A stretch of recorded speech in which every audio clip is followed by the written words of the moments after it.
No, takže ďalší deň úspešne začatý. Pol dňa som pracoval, teraz máme obed, slnko je úplne vysoko a my zahajujeme presun do Brna na obhliadky a na prespávačku u Kmotrovcov. Je to náročné, ešte dneska mám o 2:31 meeting s partnermi ohľadom určitých služieb. No a nie, počkaj, stoj. Musím tam dať jednu tašku. No, takže uvidíme, ako to budeme stíhať. Pre istotu som si prichystal tu v tomto vrecku, v každom vrecku niečo, sluchadielka, že to odmoderujem z auta. Bude to celkom halus. No.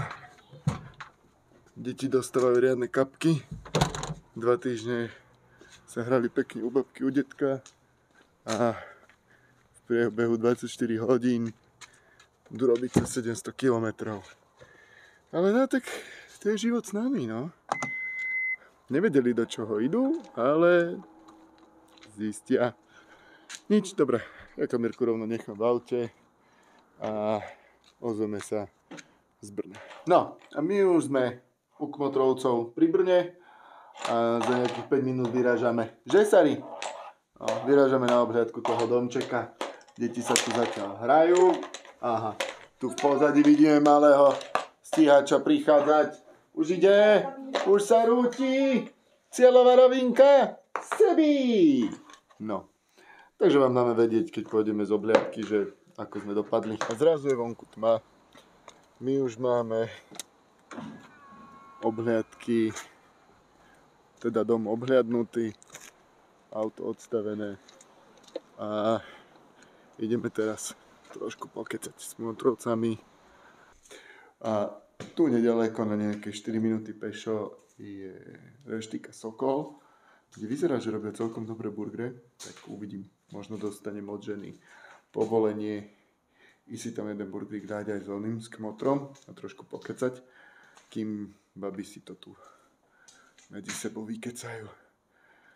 Akože takto, no. No, už máme ráno. Nesiem posledné veci do auta. Sadáme do auta, ideme ešte na obhliadku bytu do Brna. To nám bude trvať cca nejakých 40 minút cesta. A šup, takto. No, takže do Brna nejakých 45 minút bude trvať cesta na obhliadku. Pozrieme ešte jeden byt. 4+1.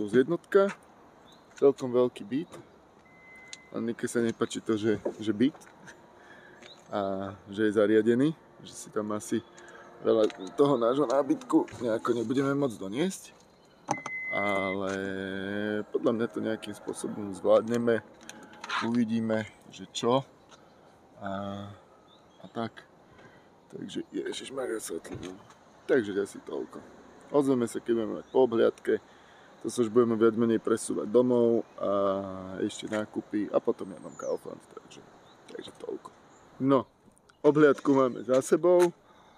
Ide o byt v tejto bytovke. Vyzerá to zatiaľ na favorita. Je to voľné okamžite a za domom je detské ihrisko.